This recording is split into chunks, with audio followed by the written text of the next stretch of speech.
بسم الله الرحمن الرحيم. الحمد لله رب العالمين، والصلاة والسلام على سيدنا محمد وعلى آله وصحبه أجمعين. يا ربنا لك الحمد كما ينبغي لجلال وجهك ولعظيم سلطانك. إلهنا ربنا ظلمنا أنفسنا وإن لم تغفر لنا وترحمنا لنكونن من الخاسرين. اللهم لا تجعلنا مع القوم الفاسقين، واجعلنا من عبادك الصالحين الفائزين برحمتك يا أرحم الراحمين. رب اشرح لي صدري ويسر لي أمري واحلل عقدة من لساني يفقه قولي. يا ربي خواهيكان لم شو روج مباركاني كوتاي مانجي بيروزي رمضان شو روجكاني قدر. يا ربي خوايا إيمانك توامان بيبخشا دامزراو مانكا عاقبة من بخير بجرا خۆمان و ماڵ و مناڵ و دایک و باوک و خوشک و براکانمان عاقبەت خێر بکە یا رب. سەرجەم ئیمانداران و مسلمانان عاقبەت خێر بکە. هەرچی کەسێ هەر دوعا و پاڕانەوەیەکی هەیە، خوای گیان تۆ خۆت ئەزانی داواکانی چییە، ئەزانی چی پێویستە، ئەزانی کام دوعایان بۆ ئەو زەڕورە،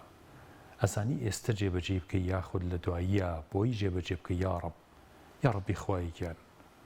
خۆت حەکیمی، خۆت عەزیزی، خۆت غەفۆری، خۆت خوایەکی بەڕەحم و زاتێکی گەورەی. دوعاکانمان گیرا بکە یا ئەرحەم الراحیمین. سەرفرازی دنیا و قیامەتمان بکە. سوپاسی ئەم نیعمەتە گەورەی بارانبارینەکەین یا رب العالمین، کە وڵاتەکەمانی تێر ئاو جوان و ڕازاوەتر کرد. خوایەکیان بارانی بەڕەحمەت بەردەوام بێ هەتا ئەو کاتەی کە زەوی و ئاوەکانمان پێویستێتی. خوایەکیان سوپاسی هەموو نیعمەتە گەورەکانی تۆکەینی لە هەر عالەمین. دامەزراومان بکە، ئیمانمان بپارێزە، عەفومان کە و لێمان خۆش بە. اللهم آمین آمین یا مجیب السائلین. خۆشەویستانم، سەلام و ڕەحمەت و بەرەکەتی خوای گەورەتان لێبێت. جارێکتر لە بەرنامەی بەربانگ لە کەناڵی ئاسمانی پەیام بە خزمەتی بەڕێز و خۆشەویست گەیشتمەوە. ئەم بەرنامەیە ئێواران پێش بەربانگتان بۆ نزیک بکاتەوە ئەو ئاوات و ئامانجیم بەرنامەی ئێمەیە. شەوقی بەربانگتان بۆ زیاد بکات، تینۆتیتان بشکێنێت. هەندێک لەو چێژە ئیمانیانەی کە لە سەلەفی ساڵح و لە خۆناسانە هەبووە بگاتە ماڵەکانی ئێوە و بگاتە دڵەکانی ئێوە. ئاوات و ئامانجیم بەرنامە و ئەم کەناڵی ئێمەیە. لەبەرەوە پێویستە لەسەرمان بەڕاستی کە وەختێک لەم بەرنامانەیە، لەم بەرنامە ئیمانیانەیە دانیشین، هەست بە تام و چێژی حەڵقەکانی زیکر بکەین. چونکە زیکری خوای تایە، سڵاوات لە پێغەمبەری تایە صلی الله علیه وسلم. ئێمە لە تەواوی بەرنامەکە چەند جار دەڵێین پێغەمبەر عەلەیه السەڵات وەسەلام یا صلی الله علیه وسلم. هەموو جارە ئێوە ئەو سڵاواتە بڵێنەوە. وەختێ تەسبیحاتێکین لەگەڵمان ئەو تەسبیحاتە بکەن. وەختێک ئەڵین ئادی با سوژدەیەکی شکر ببەین بۆ خوای گەورە. ئەگەر ئێوە مەجاڵتان هەبوو کارێکی زۆر باشەکەن و سوژدێ برن، ئەو عیبادەتانە بکەین. لەبەرەوە لە کۆتایی بەرنامەکەیە کۆمەڵێ دەستکەوتی گەورەی معنەویمان هەیە، چونکە لە حەڵقەی زیکرا دانیشتوین. پاش ناوبڕێک ئازیزان خۆشەویستانم دێمەوە خزمەتتان. فەرموون.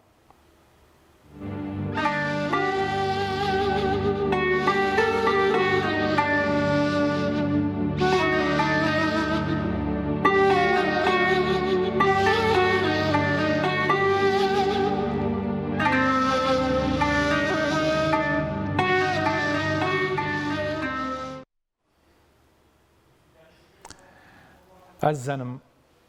ئەم زمانەی کە خوایاوێتی بە ئێمە یەکێکە لە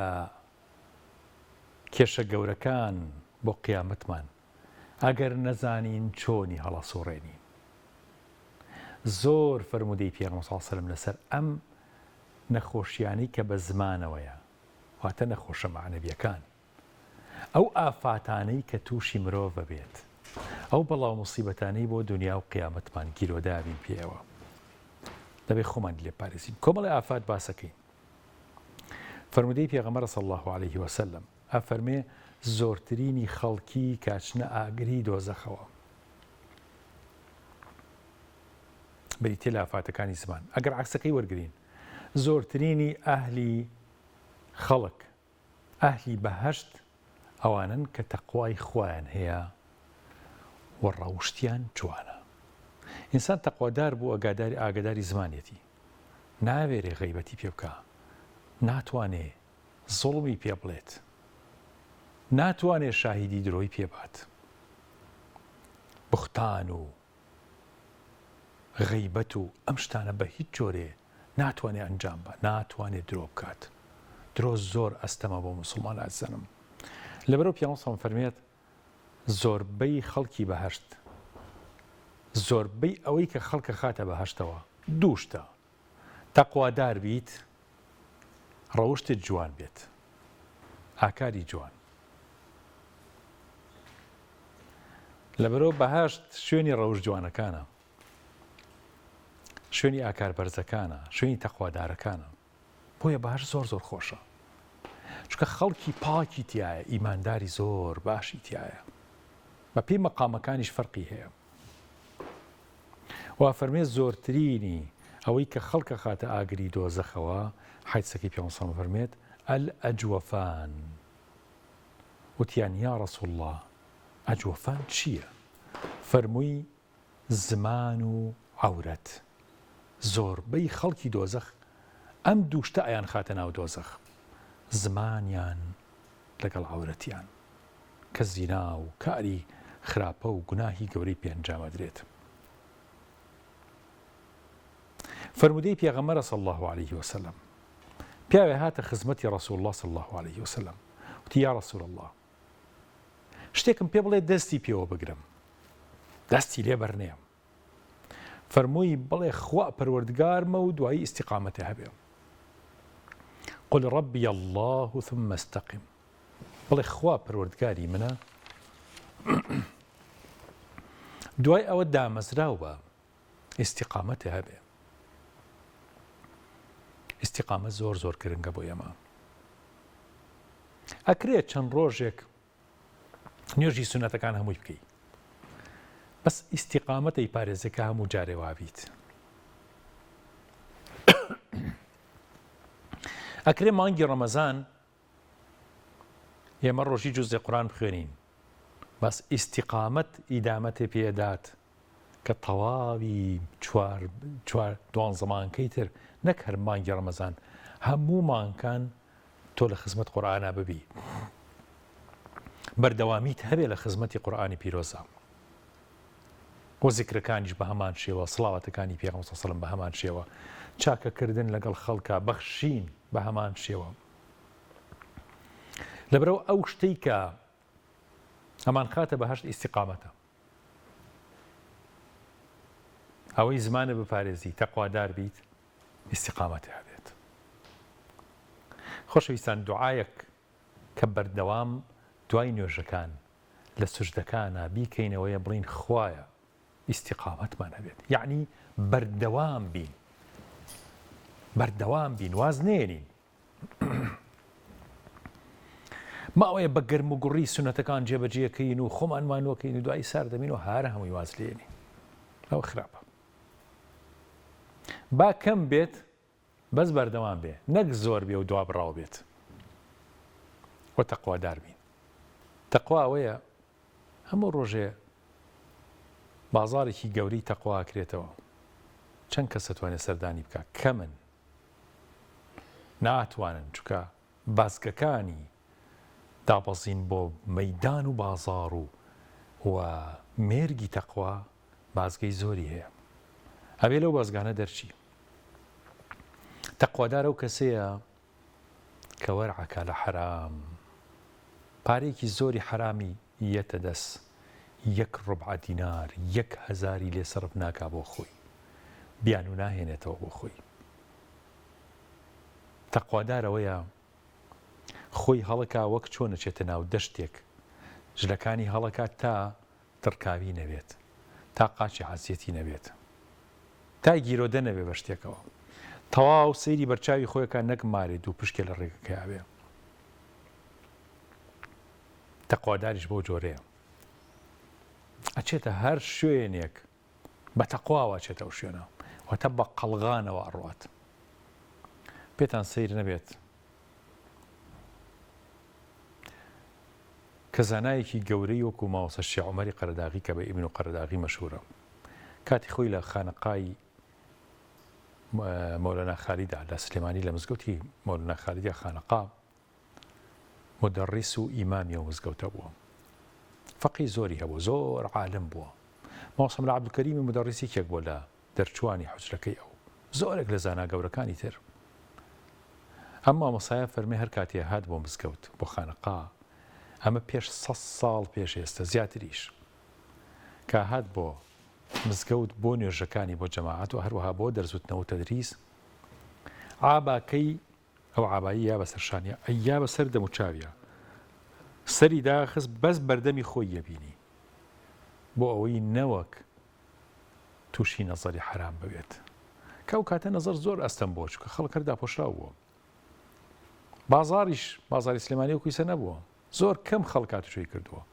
و بە کەمیش ئافرەت هاتوۆتە دەرەوە بۆ بازار. بەڵام لەگەڵەوەشە نەوەک لە شوێنێکە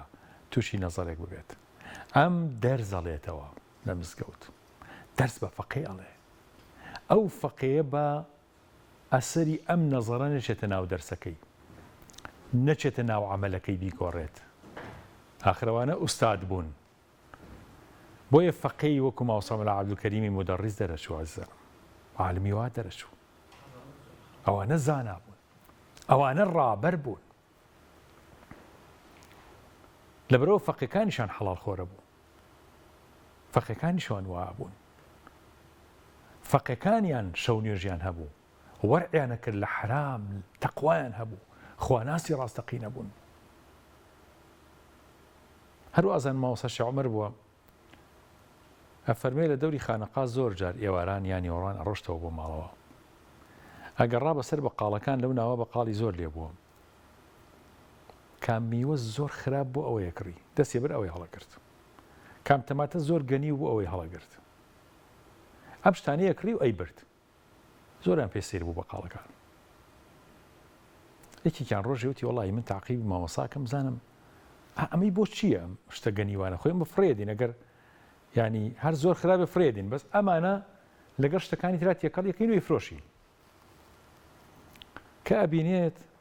ئەبینێ مامۆسا لەسەر پردێک لەوە چێ پردەکەی ئەو کاتی خەبات بوو بێت کە ئێستا زۆر ڕەنگە ئاسەواری زۆر نەما بێت، ئەو وەختە چەم بوو ئەو شوێنە کە باخی لێ بوو، باخی شێخ لەتیفی لێ بووە. لە نزیکی ئەو پردە ئەبێت لە شوێنێکی ترە بێت، لەویا هەموو جارێ ئەم تەماتە و میوە گەنیوانە کە کڕیوەتی هەڵێ ڕژێتە ناو ئاوەکە و ئەڕوات. دواییەنەوە گەڕێنەوەڵن وەڵاهی مامۆسامان بینی ئاوای کرد، زۆرمان پێسەیرا. لێ پرسنەڵن مامۆسا ئەوە تۆ بۆ ئەم ئیشاکەیت، چەند وەختە تۆ ئەم میوە گەنی و شتە خراپانە ئەکڕی وامانزانی دڵن نایە پارەی پێبیت، ئەمادەی دەرخواردی ماڵ و مناڵتەیت، بەڵام بینیوانە تۆ فڕێدیت. تەمە نەیزانیوە کە تاقیبیان کردووە. ئەویشە فەرمێ وەڵاهی تاوان دوو ئامانجی هەبوو، یەکیان بۆی ئەم میوە خراپ و تەماتە خراپانە نەچێتە ماڵی موسڵمانان منەی بم، پارێکی پێدەم و فڕێدەم، با باشەکە بمێنێتەوە بچێتە ماڵی موسڵمانان. دووهەم من گردنی ئەوە مازا کردو کە ئەم میوە فرۆشن بە من بەو پارەیە، بەڵام بۆ ئەوەی پارەکانی خۆتان حەڵاڵ بێ و حرام نەبێت، الله ئەکبەر ئەم کاراکەم. وەرعیان بۆ خەڵکی تریش ویستووە، نەک خۆیان واریابن. ئیتر چۆن مزگەوتەکانیان بەرەکەتی نەبووە، چۆن بە هەزاران عالمی گەورە پەروەردە نەبووە، چۆن بە هەزاران سۆفی و دەروێشی ڕاست پاک لە خانەقای مۆلەنا خالید و لە کاکەحمەی شێخە هەڵکەوتووە، چۆن هەڵ ناکەوێت. کەسایەتی زۆر گەورە لەم ناو ئەم مزگەوتانەیە پەروەردە بووە. ئەمە بەرهەمی ئیستیقامەت و تەقوایە. ئەو کەسەی ئیستیقامەتی دەستکە و کەرامەتێکی زۆر گەوری دەستکەوتووە. گەورەترین کەرامەت، تۆ تەوێت کەرامەتێ لە کەسێک بینی کە خواناسە، گەورەترین کەرامەت ئیستیقامەتە لە هەر موسڵمانەکە بێ. بەردەوام حازری نوێژ، عیبادەتەکانی وەکو خۆی، عەینەن سەعات مانگێ نییە، دوان نییە، ساڵێ نییە، 10 ساڵ نییە، هەتا ئەمرێت ئەوە ئیش و کارەتی کە ئیشمرێت زۆر جار ئەبینن ئەم کەسەی کە ئەم ئیستیقامەتە جوانەی هەبووە لە وەختی بێهۆشیشە قۆڵی هەڵەکا و دەستنوێژەکرێت چکە تەواوی ژیانی خەریکی ئەم کارە بووە، یەکەم وەزیفە، یەکەم ئیشی، یەکەم کاری سەرەکی ژیانی ئەم مرۆڤە عیبادەت بووە، خواناسی بووە، قورئان و زیکر بوو، ئەڵقەی زیکر بووە. خۆشەویستانم، پاش ناوبڕێکی کەم دێمەوە خزمەتتان فەرموو.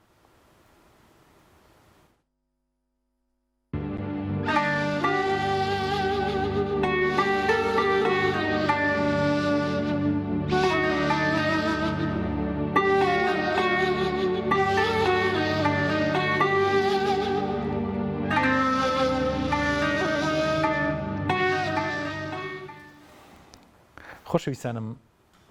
بەسەرهاتێک هەیە کە نمونەیەکی سینیە، هی وڵاتی چیناڵێ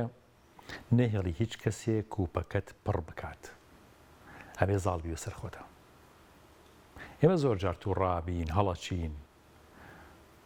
هەبێ زاڵ بین بەسەر هەست و نەستەکانمانە. زۆر کەسێ زۆر باسانی تووڕابێت لەسەر هەموو شتێک هەڵەچێ، جارەوەتە داخل لە شتێکاکە کە پەیوەندی بەویشەوە نییە.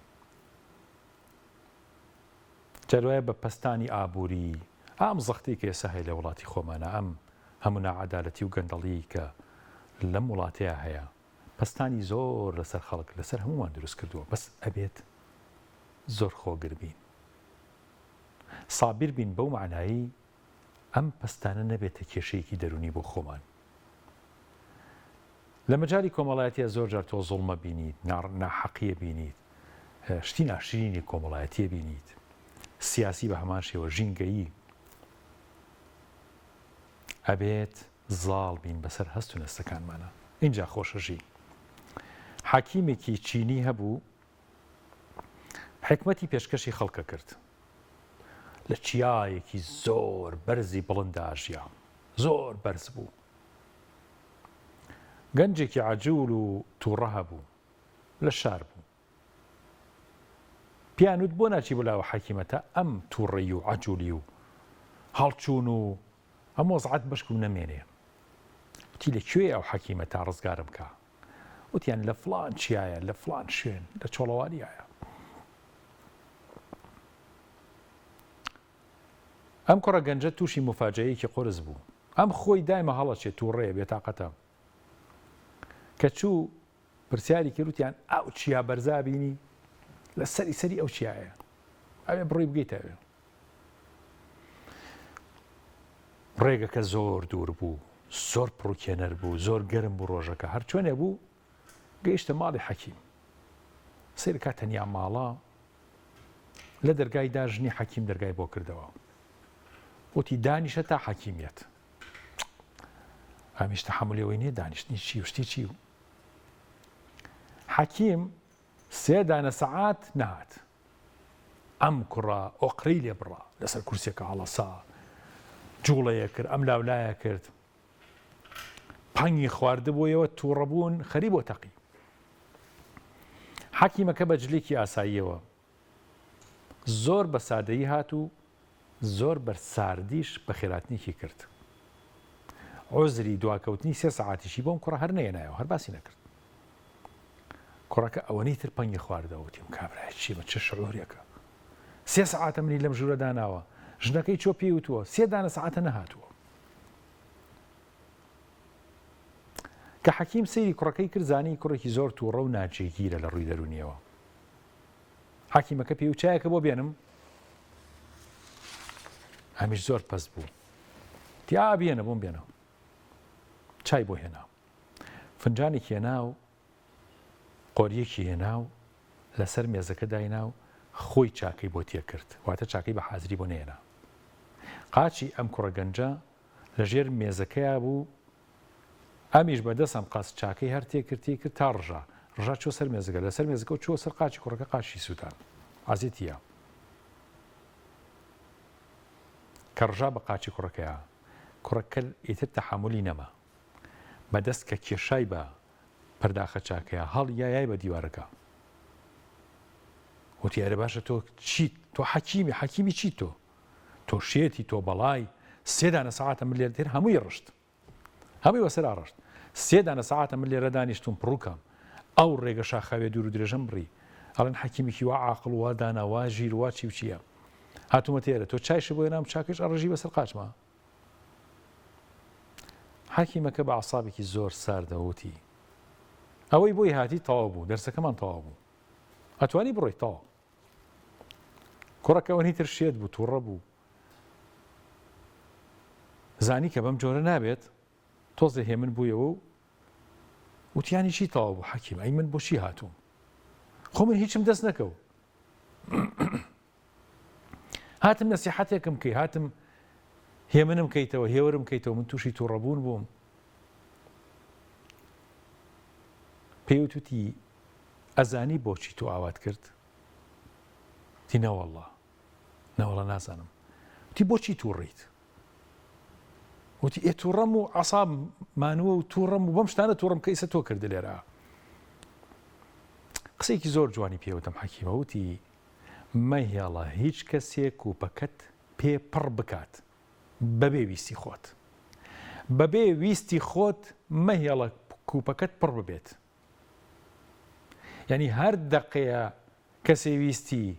شتێکت لێ بکات بۆ ئەوی تووڕەبی تووڕە مەبە خۆت بگرە تووڕەبوون لە دەستی خۆتا بێت من درەنگ هاتم زانیم تۆ نەخۆشیەکەت چییە بۆی بزانم تووڕابیت کوپە چاکەشم ڕشت بەسەر قاشتەوە بەسەر مێزەکەیە هەر بزانم تووڕابیت کەواتە تووڕەبوونی تۆ لە دەستی توانیە لە دەستی خەڵکایە خەڵکیش بە ئارەزوی خۆی یاری بە تۆ ئەکات مەهێڵە کوپەکەت هیچ کەسێ پڕی بکات چکە کە پڕ بوو نازانی چۆن هەڵسو کەوتەکەیت دنیا تێکە دەی بەسەر یەکە ئەو ڕۆژەی کە کوپەکەت پڕە بێت بەهۆی تووڕەییەوە ئەو ڕۆژە هەموو شتێک تۆ بە هەڵە ئەنجامی دەیت بە باشی ئەنجامی نادەیت هەر وەختێ نزیک بوو کە ئەم کوپەی تۆ پڕ ببێت خاڵی بکەرەوە وتی بە چی خاڵی کەمەوە چۆن نەتوانم خاڵی کەمەوە وتی بە ئیمان بە زیکری خوا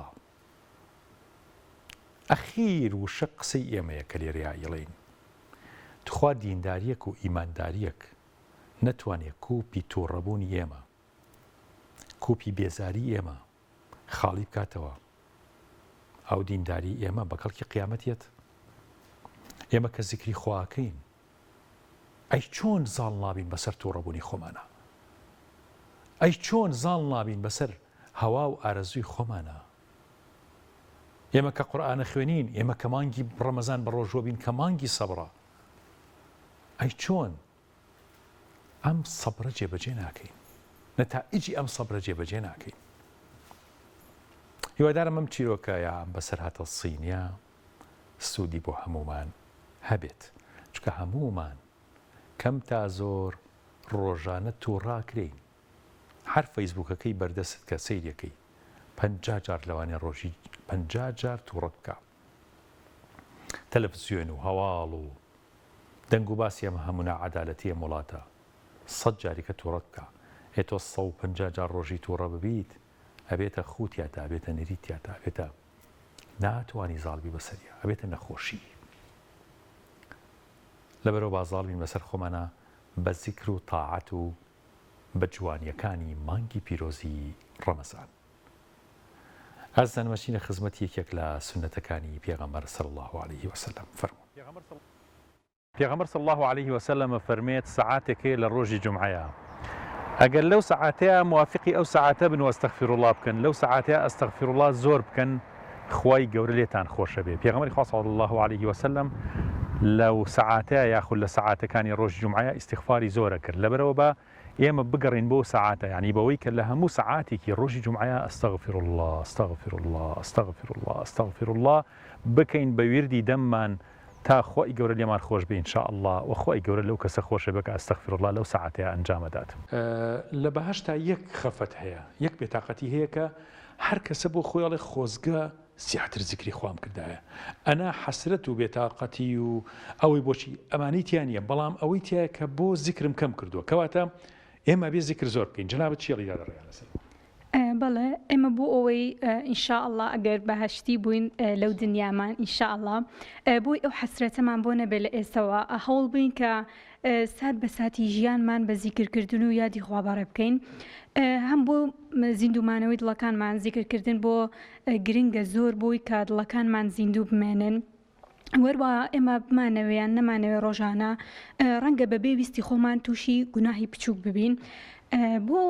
ئەوەی کە ئەو گوناهە بچووکانشمان لەسەر نەمێنێ گرنگە زۆر گرنگە کە یاد و زیکری خوا بەردەوام لە مەجلیسەکانمانە لە کۆڕ و کۆبوونەوەکانمانە لە کاتی ئاسایی کە هەر خۆمانین بەردەوام و بەردەوام یادی خوای گەورە بکەین.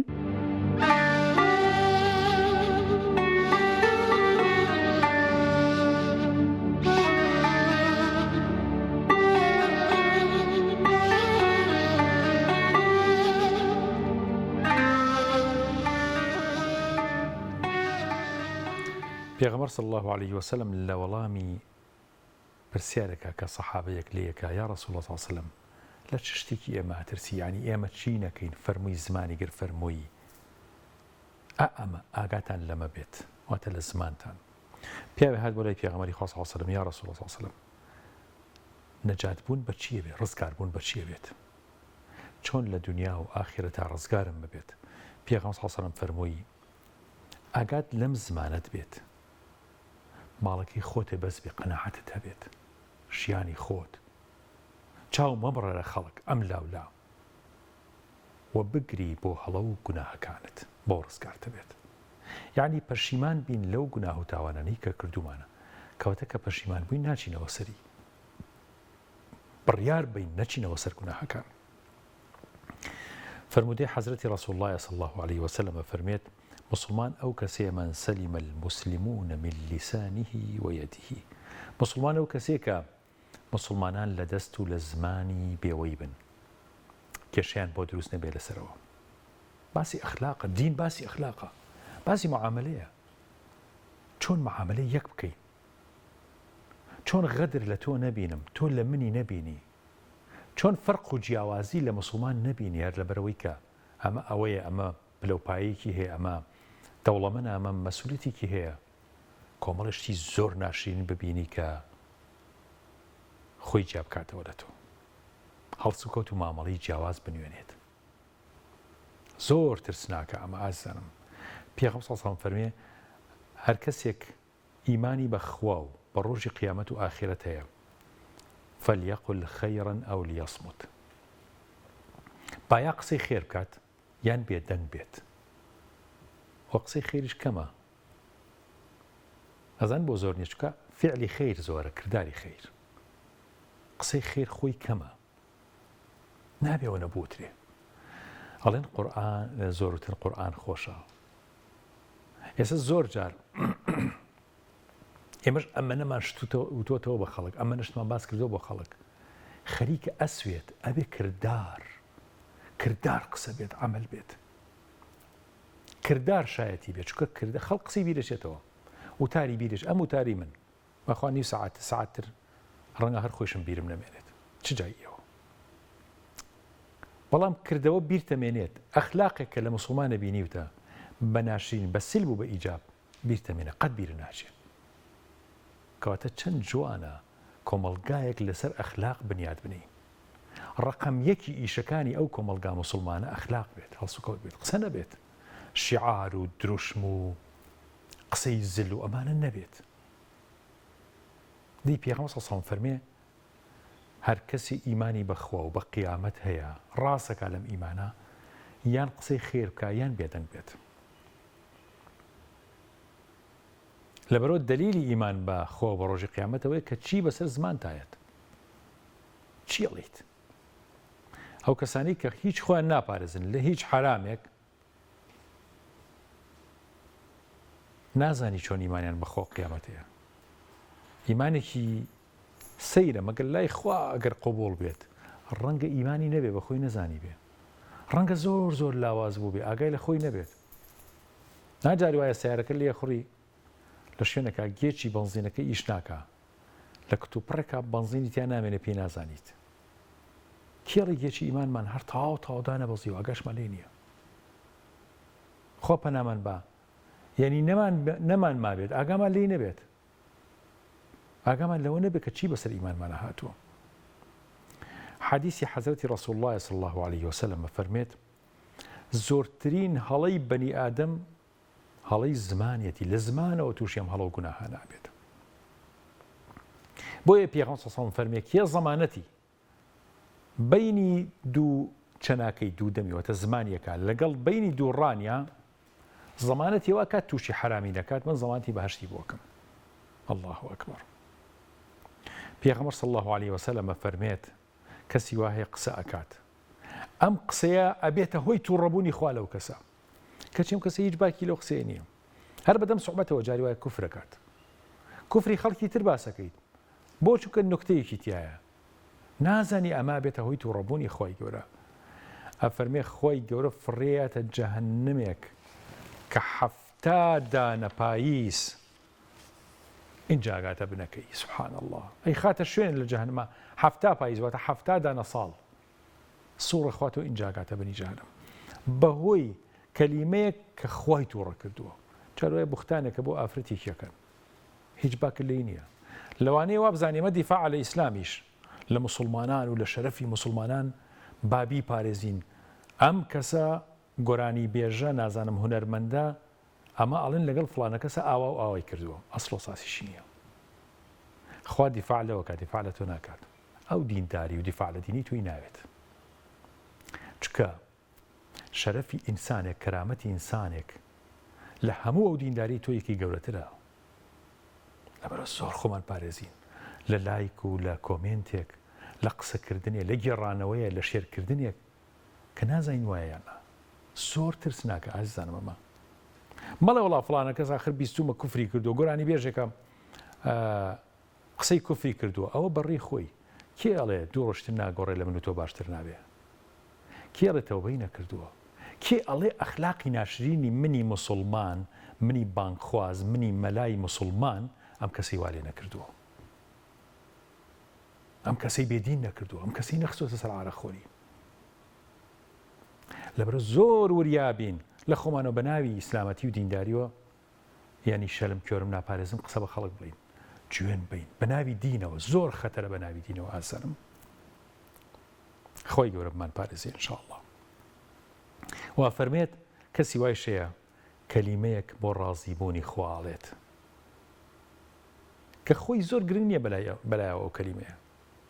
هەر لە خۆ لە بینی دوو کەسە قسەیەکە کەڵی کاکە وەڵی فڵانە کەسی جوانیە و تۆ غەڵەتی تۆ بۆ ئاوا مامەڵی لەگەڵاکەی ئەم کەسە نیەتی ناوە بچی بیکوژێ کەچی سار دەبێتەوە بەم قسەی تۆ نازانی بەم قسەی تۆ سار دەبێتەوە پەشیمانە بێتەوە لە دوایی وردە ئاشتە بنەوە لەگەڵێکە. ئەساسی ئەم سوڵحە کەلیمەیەکی تۆیە کە کوشتنی تیاڕوونیایەوە. پێغەمبەر صلی الله عليه وسلم فەرمێ ئەم کەسە هیچ ئەو قسەی خۆی بەلاوە گرنگ نەبووە کردوێتی کەچی خوا ئەوەنە دەرەجەی بەرزەکاتەوە لە بەهەشتا زۆر پلەی بەرزیاتێ لە بەهەشتا بەهۆی ئەو ئەخلاقی کە نواندی ئەو کەلیمەیە کەواتە کەلیمە وشە بە باش و بە خراپ ماڵکاولی و ڕەزامەندی خوامان بۆ بەدەسێنێ. خۆی گەورە بمان پارێزێ لە ماڵکاولی و بمان خاتە سەر ڕەوتی ساڵحەکان کە قسەکردنیان معدود بۆ دیاری کراو بووە یا زانیوانە چێڵن پیاوێکی خواناسە بوو لە دەی تەکیە قەرەداغ شەحەمەمی ناو بخوا لێی خۆش بێ یا ڕەبی ئەم پیاوە خوێنەوار بوو بە زۆر ئیماندارێکی عەجیب بوو پیر بوو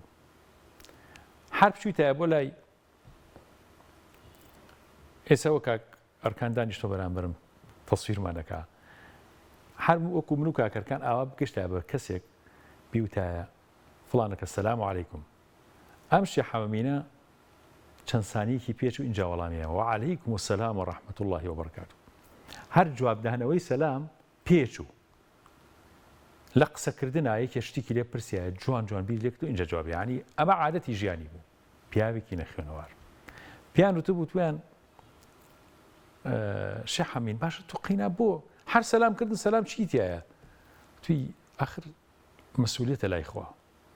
نابێ شتێک جوابی بەمەکە بە نەوعی جوابی بەمەکە ئەم کەسە دڵی بێشێ ئاخر هەر سەلامی جار وای دڵێشان دروستەکە تۆ بە سارتی جوابی یەکەکەیتەوە بە فیزەوە جوابیتەوە یا وەڵامی نادێتەوە پیاوێکوتی تی ڕۆشتم مامۆسایەکە مامۆسایەکی مەشهورە لەم کوردستانی خۆمانە خۆی چیرۆکا گەڕێتەوە بەس ناوی ناهێنم وتی ڕۆشتم بۆ کەناڵێک بەرنامە پێشکەشکەم زۆر پەلەم بوو چکە خێرا ئەبواە فریاب کەوتمایە وەختی بەرنامەکەم بوو پیاوێکی حافظ لای دەرگای کەناڵەکە وێسا بوو کۆرمنیش سوک بە هێواشی ڕۆشتم وتم با نەمناسێتەوەمانە چکە ئەمگرێت و بەرنامەکەم لە دەست دەرەچێ سوک ڕۆشتمە ژوورە سەلام لێ نەکرد وتی ڕۆژە پێم گەیشت تی فڵانە کەس زۆر دڵم لێت کێشا وتم بۆ وتی وەڵڵی زۆر گوێم لە وتارەکانتە گرت زۆریشم خۆشەویستی بەس بەڕاستی دڵم لێت کێشاوە وتم بۆ فڵاوتی فڵانە ڕۆژ لای فڵان کەناڵا وێسا بووی وەڵڵی زۆرم حەزە کرد سەلامێکی لێ بکەم ئیتوتی نازانم چۆن منی بینی هەستی کرد پیانوت کەچی تۆ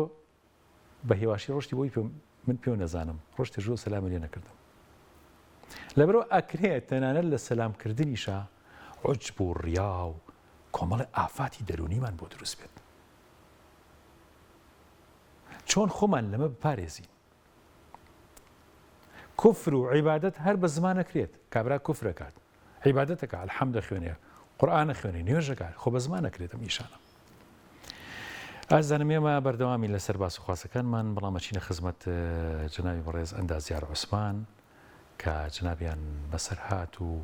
بابەتێکی مانیمان بۆ ئەگەڕنەوە فەرموون.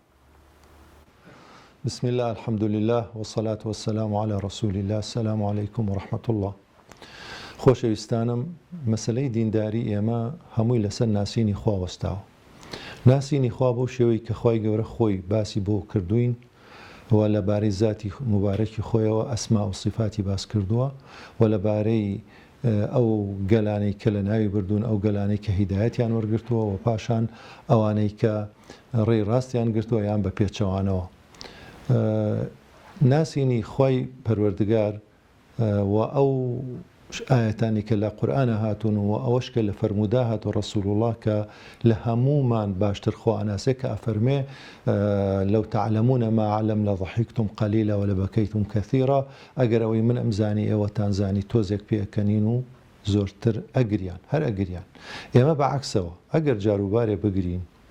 ئەوش ئەوانەمان کە گەیشتونەتە دەرەجەیەک ئەجینا زۆربەی کات پێ ئەکەنین یعنی لاهین غافلین تر چۆن حسابیەکەی خەریکی لە هولعبین ئەوە نەتیجەی نەناسینی خوایە. مەسەلەن ناکری ئێمە خۆمان شتێدا ڕێژین لە مێشکمانە یا خۆمان تەسەوراتێکمان هەبێ کە لەبارەی خواوە و تەعاملکەین بەو شێوەیە ئەبێ بەو شێوەیە بێ کە حەقیقەتەکەیە کە خوای گەورە خۆی باسی کردو. بۆ نمونە عەرەب خۆ ئیمانیان بە پێغەمبەر بە خوا بوو کە قورئانە فەرمیوە لە ئین سەألتەهم من خەلەق السەماوات والأرض ليقولون الله خوا دروستی کردووە. بەڵام کێشەکە لە چیا بوو لە هەڵە لە ناسینی خوا ئاهاتن بتێکیان ئەپەرست ئەم بتانەیە 360 بتیان هەبوو هەر هۆزە بتێکیە بوو لە دەوری کعبە کە ئەم بتانەیان ئەپەرست یانوت ئەوانە بۆ ئێمە شەفاعەتکارن ئەوانە لە بینی ئێمە و ڕەب العالەمینان ئەوانە قوربانیان بۆ ئەکردن یا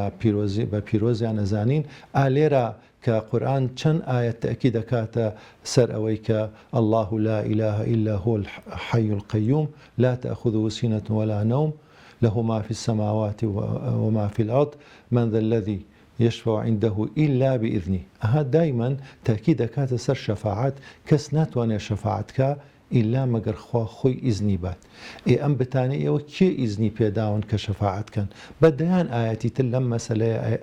ڕوونەکاتەوە بۆچی بۆ ئەوەی بزانن خواوا ناپەرسترێ. دوای ئەوە ئێمە کە لە ئەسما و صفاتی خوا تێگەیشتین مەسەلەن کاتێک کە ئەڵێین خوای گەورە ئەبینێ و ئەبیسێ ئین الله سەمیع بەصیر باشە ئەگەر ئەمە لە ژیانی ئێمە ڕەنگ باتەوە چی دروستەکە 180 لە ژیانی ئێمە گۆڕێ. ئێمە ناتوانین ئەگەر بەو شێوێ خوامان ناسی بێفەرمانی ئەو بکەین پێ خواردانین زوڵم بکەین شتێ بکەین کە خوا پێی ناخۆشە. تێنەگەیشتن لەوە وەکو پێویست مسلمانێکی شەق و شەڕی ناتەواوی ئیمان سەقەتی وا دروستەکە کە شتەکانی لێ ئەشێوێ و کە بێتە حاڵەتێک کە تووشی ئیزدیواجیەتیەکە. ئەم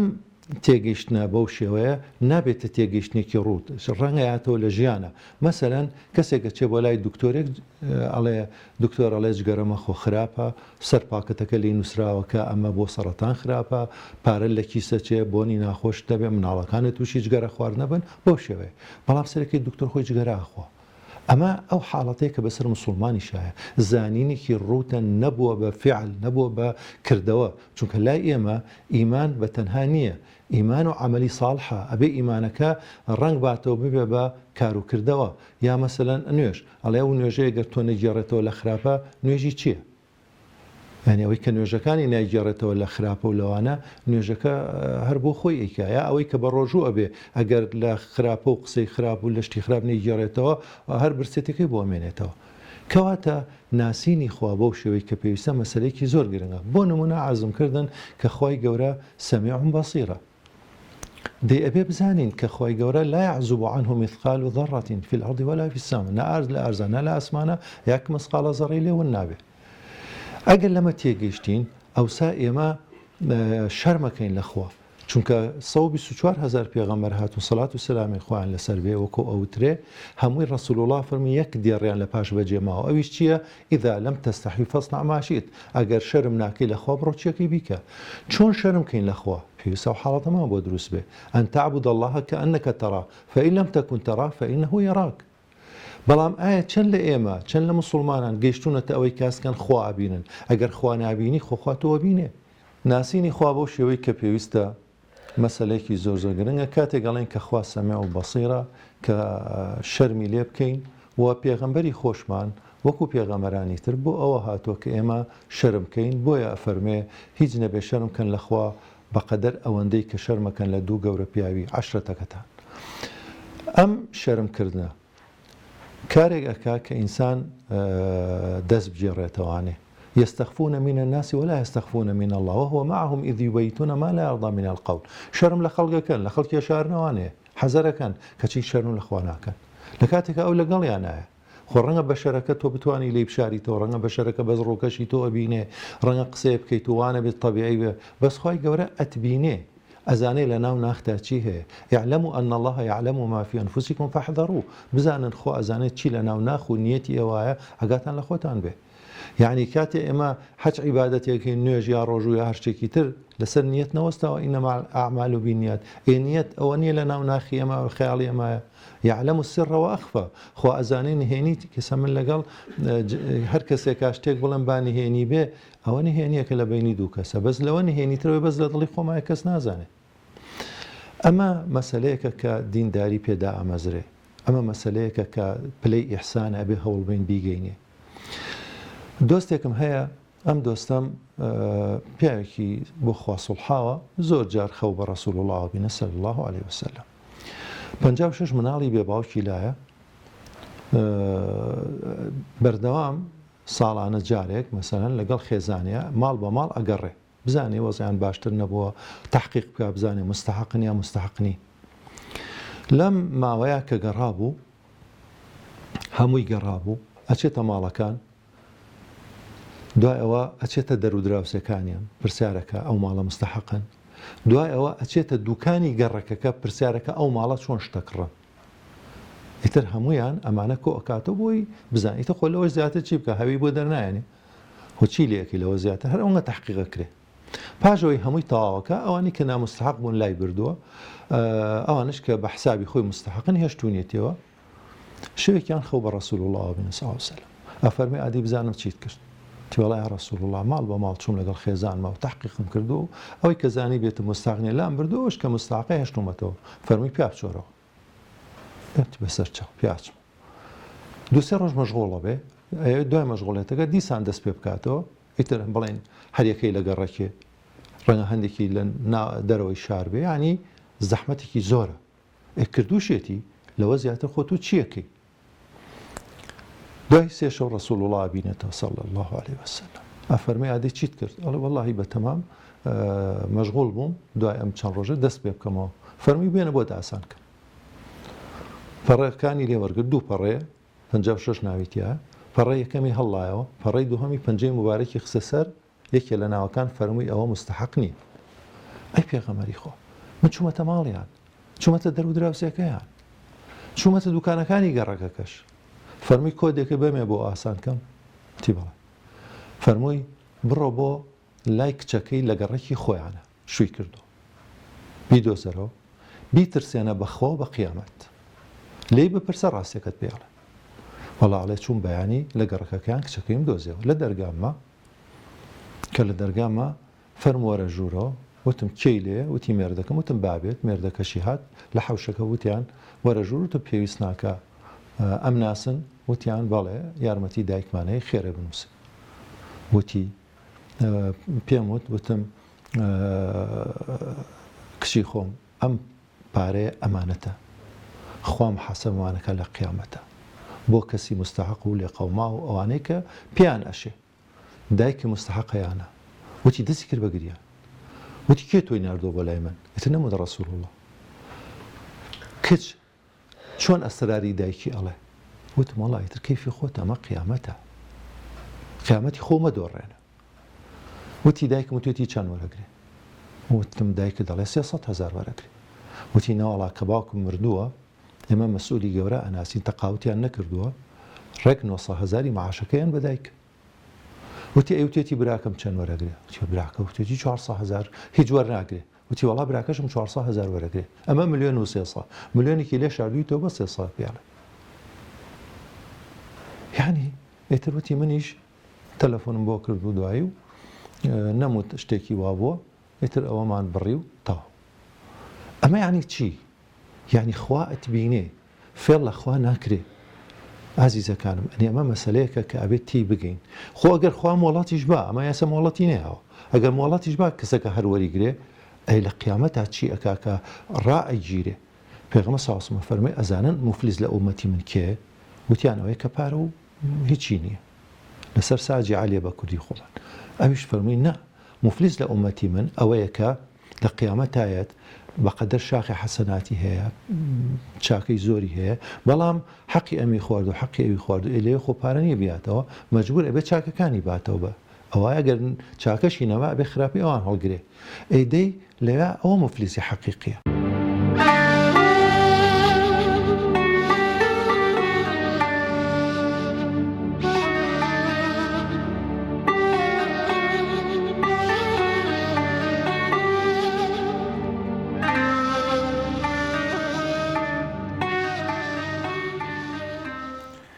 فرمودەیەکی پێغەمبەر هەیە صلی الله عليه وسلم کە فەرمێت هەموو ڕۆژێک کە خۆر هەڵیەت هەموو ئەندامەکانی جستەی هەموو مرۆڤێک بە زمانی حاڵ داوا لە زمانەکەن، هەمویان داوا لە زمانەکەن، ئەڵێن تەقوای خوات هەبێ لە ئێمەیە، چونکە ئەگەر تۆ ڕێک بیتەوە ئێمەش هەمومان ڕێکە بینەوە، ئەگەر تۆ لار بیتەوە ئێمەش هەمومان لارە بینەوە. هەچینە خزمەتێکی تر لە سونەتەکانی پێغەمبەر صلی الله عليه وسلم. فەرمووی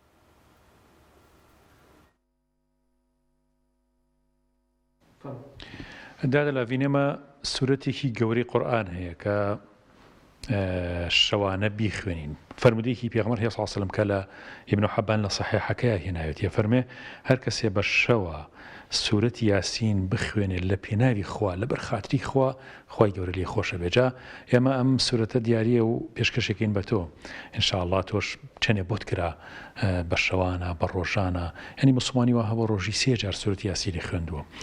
سورەتی یاسین زۆر گەورەیە. سورەتی یاسین لە ناو گۆڕەکانمانە، لە ڕۆژی قیامەتە بێتە شاهید لەگەڵمان. لەبەرەوە هەر سورەتێکی قورئان خصوصیەتێکی خۆی هەیە، سورەتی یاسین خصوصیاتی زۆر گەورەی هەیە.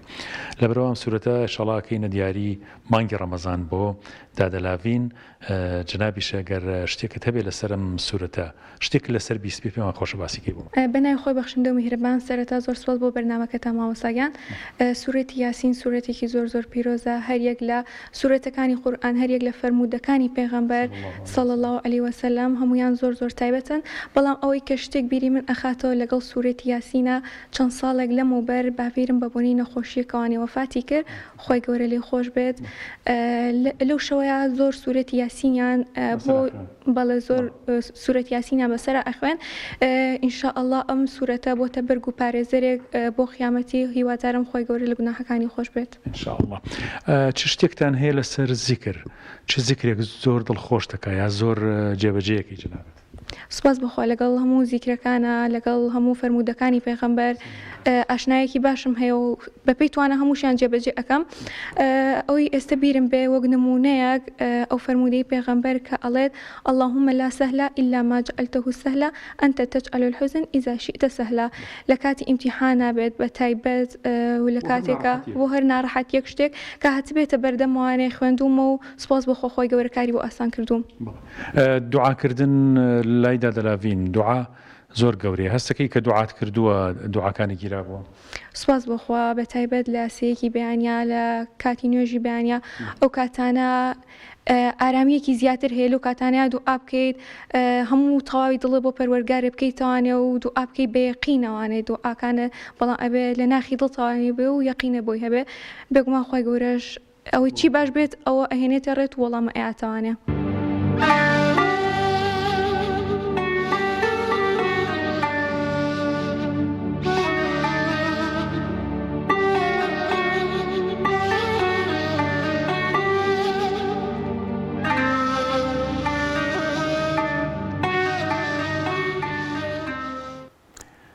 ئەچینەوە خزمەت جنابی بەڕێز ئەندازیار عوسمان و بەسەر هاتێکی تر و شتێکی ترمان پێشکەش بکات و هیکەنە دیاری کۆتایی بەرنامەکەمان ئینشاءالله فەرموون. ئێمە بۆ نوێژەکەین واقیمی سەڵاتە لێ ذیکری بۆ ئەوەی غافڵ نەبین دایم خوامان لە یاد بێ ڕۆژی 5 جار لە مەشغوڵی ژیانەوە لە خەوای ئەبێ هەستی یادی خوا بکەی مەسەلەن لە ئیشای نیوەڕۆ ئەبێ دەسەڵگری عسرە ئەبێت دەسەڵگری بچی بەلای نوێژەوانێ ئێوارە بە هەمان شێوە شەو پێشەوەی بخەوی ئەبێ دیسان نوێژی ئیشا بکەی ئەم 5 جارە بۆی 5 جار ئەم ئینسانە لەو واقعی خۆی بپچڕێنێ بهێنێتە واقعەکی ترەوە ذکری خوا یادی خوا مناجات لەگەڵ خوا ئێمە لە قورئانە خوا قسەمان لەگەڵاکە بەڵام ئێمە لە نوێژە ئێمە قساکەین لەگەڵ خوا عەرزی تەڵەباتی خۆمانەکەین ئەم پەیوەندیە بۆ نزیک بوونەوەیە چۆن وەسجود وەقتەری وەرە سوژدە بەرە نزیک بەرەوانێ بەهۆی نوێژەوە بەهۆی کاروکردەوەی چاکەوە ومن الأعراب من يتخذ ما ينفق مغرما ويتربص بكم الدوائر عليهم دائرة السوء عليهم دائرة السوء هەنێ لە دەشتێکیەکان ئەو پارە و خێر و زەکاتی کە ئەیاننا بە مەجبوری بە سەرانەیان نەزانی بە مقابل ئەوانش کەسانێک هەبوون ومن الأعراب من يتخذ ما ينفق قربات عند الله وصلوات الرسول ألا إنها قربة لهم ئەمانی تر نا ئەوەی کە ئەیبەخشێ بۆ ئێوەی نزیک بێتەوە لەخوا ئەوێ ڕەسوول الله صلی الله عليه وسلم دوعایان بۆ بکە ئەرێ ئەمە نزیک بوونەوەیە بۆیان چکە بەو نیەتەیکە باشە کاتێک کە خوای گەورە ئەفەرمێ وإذا سألك عبادي عني فإني قريب أجيب دعوة الداعي إذا دعان فليستجيبوا لي وليؤمنوا بي باشا خوای گەورە فەرمێ ئەگەر پرسیانن لەباری منەوە لێکردی ئەی محەممەد بڵێ من نزیکم با داواکەن با وەڵامی من بنەوە ئیمان بێنن مش جوابیان ئێمەوە یا فەرمێ ونحن أقرب إليه يعني نزیکترین لە چی من حبل الوريد يعني ولقد خلقنا الإنسان ونعلم ما توسوس به نفسه ونحن أقرب إليه من حبل الوريد نزيكترين أقام الهمو وسوسو خيالاتك كاني كهيتي وإما نزيكترين ليلة شي لا رجل دماري ملي يا رسول الله أفرمي أو كسيك سواري حشتر بي لملي حشتر كين نزيكتر لي أم نزيكية إن ربي قريب مجيب خوا نزيكا أي باشا كواتي إما يعني شي نزيك بينه لكاتك أو لهمو ما نزيكا با علمی با ئاگالێبوونی با هەر شێوەیە کە خۆی ئەزانێ نزیکە ئەم نزیک بوونەوەیە ئیبن عەتای ئیسکەندەرانی کە یەکێکە لە خواناسان و کۆمەڵی حیکمەی داناوە کە چەند زانا بە چەند شێوە شەرحیان کردووە حتى وابزان بحو مجلات محمد سعيد رمضان بوتي شرحي كردووە لێکێ لە حیکمەتەکانە ئەڵێ قربك منه شهود قربه نزیکیت لەخوا نزیک بوونەوەت لەخوا وا ئەکا کە هەست بە نزیکی خوا بکەیت ئەو نزیکە بەڵام تۆ دووری بۆ چونکە پەردە هەیە کەلا بەڕانە عەلا قولوبهم یعنی ڕان هەیە پەردەیەک هەیە سەردڵیانی گرتووە ئەم پەردەیە ئەم حیجابە نایەڵێ هەستکا بە نزیکی خوا یعنی دووری خچۆتەوە لێی هەستی پێ ناکە کەواتە ئەبێ ئێمە هەوڵ بین ئەم ڕانە ئەم پەردەیە نەهێڵین کە گوناه دروستی کردووە کە سەرپێچیکردن دروستی کردووە تاوەکو نزیک بینەوە وەسجود وەقتەریب نزیک بەرەوەرە نزیک بوونەوە کە ڕەتێکیان ئەڵێن یەکێک لە عولەماکان ئیتر سعدی شیرازی بووە یان حافظی شیرازی بووە هەرێکێ لەمانە وتارەیە بۆ قسەکە بۆ قوتابیەکانی ئەوانە دانیشتوون و تەبیعی گوێیان گرتووە لەو کاتا کەسێک گەنجێک بەواتیە پەڕێ یەکسەر قسەکان کاری تێکا ئەو بورێتەوە هەموو پیان سەیرە بێت تووشی شۆکە بن ئەوە چییە؟ ئەویش شێخ پیان ئەڵێ ئێوە نزیکانی دوورن ئەو دووری نزیکە ئەم نزیکی و دووریە لە دینداریە کەوا ئەکا کەسانێک بن ببنە ئەهلی خوا کە لەو فەرمودەیە پێغەمبەر سەڵڵەهو عەلەیهی وسەلەم فەرمێ ئێوە بە کاروکردەوەی چاکە بە عەمەلی ساڵح هەوڵ بن یعنی ئەگەر بە لەتە خورمایەکیش بێ خۆتان بپارێزن لە دۆزەخ زەردەخەنەیە بە کەم مەزانە کەلیمەیەکی تەیبە سەدەقەیە بۆتان الصدقة برهان صدقة بەڵگەیە لەسەرەوەی کە بورهانە بۆەوەی کە تۆ دیندارێکی تەواوی لە حەدیثێکی قودسیە کە هاتووە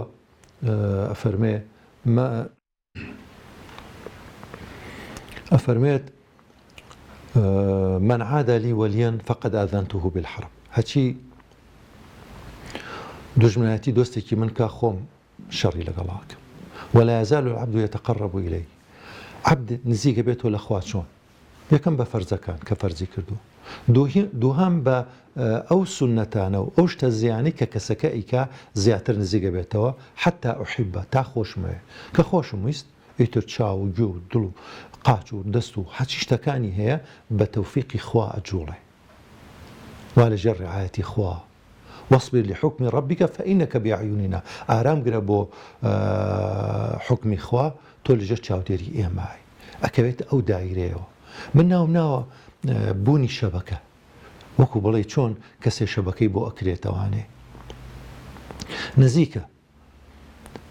کەسانێکی شەن مەسەلەن وەکو ئەم زەمانەکە شەبەکە و تەلەفۆنات هەیە ئەڵێن مەسەلا تەقەتەقەکە یا ئەڵێ لە خارجی شەبەکە یا ئەڵێ باڵانس نەماوە هەر بە هەمان شێوە هەیە باڵانسی نییە هەشە ئەمەی چاکەیە مەساکردەوەیکی کردووە کە بەس خۆی و خوایە لە کاتی تەنگانەیە داوای پێکا و خۆی گەورە ئیشەکەی بۆ پێ جێبەجێەکە کەسانێکان بە فعلی ئاوهان من زۆر لە ژیانی پیاوباشان کەی خوێنمەوانێ زۆر کارم تێکا لەوە کە چۆن ئەمانە ئاوە بۆ خوا سوڵحاون یەکێ لەوانە داعیە کە باسیەکە ئەڵێ چوون بۆ لای پیاوێک ناوی شێخ سەعید لۆتاها یەکێکە لەو سێ کەسەی کە ئیماراتیان دروست کردو زۆر دەوڵەمەندە ئەم کەسە 100 ساڵ ژیە ئەڵێ کە چووم ئەم پیاوە مەشارەی خەیری زۆر کردووە ئێستا وفاتی کردووە چەند ساڵێک خوا لێی خۆش بێ ئەڵێ ئەهات مناڵی بێباوکی کەفالە دەکرد لە مناڵیەوە هەتای کردن بە موهەندیس و بە دکتۆر خانووی بۆ ئەکردن ژنی بۆ ئەهێنان ئەڵێ گەڕەکەم دیوە لە ئیمارات گەڕەکەکە ڕێک ئەو مناڵانن کە گەیشتونەتە ژنهێنان و گەیشتونەتە نانی خۆیان و ئەم ڤێلای بۆ دروست کردو کاتێک کە بڵێن نزیکە بێتەوە لە مردن یەک لە سەرسەی ماڵەکەی ئەکا بە وەقف ئەڵێ ئەگەر زیاتر ڕێ بدرایە زیاترە مەکرد بەڵام لەبەرەوەی لە ئیسلامە لەوە زیاتر ڕێ نەدراوە بە مناڵەکان ئەڵێ هەچیتان ویستۆ بۆم کردوون و ئەو پارێکی باشیشم بۆ بەجێشتون بەڵام من یەک لە سەرسەی ماڵەکەم حەزەکەم بکەم بە وەقف لەکوێوە هاتوو ئەمە کە سعدی کوڕی ئەبی وەقاص ڕەزا و ڕەحمەتی خوای لێبێ نەخۆشەکەوێ ئیتر بەتەمای نابن ئەڵێ ماڵەکەم هەموو یەکەم بە وەقف و بەخێر ڕەسوڵ وڵاشە فەرمێن نابێت تۆ کچێکت هەیە با کچەکە محتاج نەبێت دوایی ئەگەر ئەشیکەیت یەک لە سەرسەی بکە ئیتر ئەمیش لەم حکمەی شەرعەوە یەک لە سەرسەی ماڵەکەی ئەکا بە وەقف هەر بۆ کاری خێری و بۆ مناڵی بێباو ئیتر لە ئیمارات و لە دەرەوەی ئیمارات خەڵکانێکی زۆری ئاوە پێگەیانەوە دەی ئەمە نزیکیە نزیکی نییە ئەمە نزیکیە ئەمە ڕەزامەندی خوایە یعنی کە پێغەمبەر سەڵڵاهو عەلەیهی وسەلەم فەرمێ ئەگەر کەسێ مناڵێکی بێباو کەفالەت کە ئاوایە لەگەڵ منە لە قیامەتە ئەی ئەم پیاوە بە ئەڵێ نازانی ژمارەی چەنی کەفالەت کردو بەو شێوەیە و ئاوا ژیانی بۆ دابین کردو ئەمە گەورەییە ئەمە نزیکیە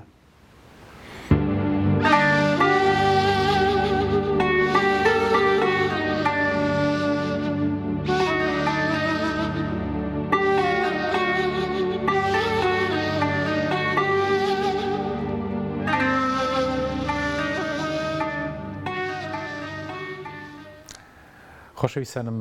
گەیشتینە پایانی بەرنامەی بەربانگ خۆی گەورە سەرفراستان کات و دڵخۆشتان کات و هەمیشە سفرەی معنەوی و مادیتان پڕ لە نیعمەتەکانی خۆی گەورە بێ تا بێگەشتنەوەی تر بەخۆی گەورەتان ئەسپێرم سبحان ربك رب العزة عما يصفون وسلام على المرسلين والحمد لله رب العالمين والسلام عليكم ورحمة الله وبركاته خواتان لەگەڵ ئاسانم